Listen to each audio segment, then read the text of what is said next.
Hello, ഇന്നൊരു കടുമാങ്ങ കറിയാണ് കേട്ടോ. അതിന് വേണ്ടി 2 പച്ചമാങ്ങ ചെറിയ പീസുകളാക്കി എടുത്തിട്ടുണ്ട്.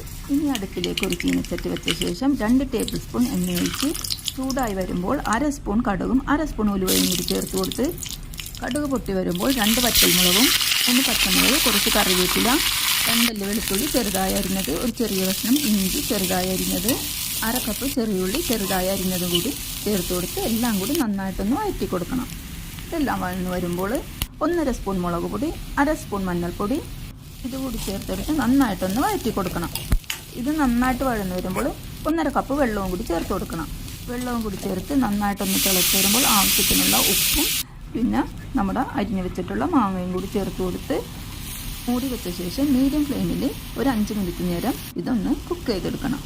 5 മിനിറ്റിന് ശേഷം നമ്മുടെ കടുമാങ്ങ റെഡി ആയിട്ടുണ്ട്. വീഡിയോ ഇഷ്ടമായ സബ്സ്ക്രൈബ് ചെയ്ത് ലൈക്കും ഷെയറും ചെയ്യണേ.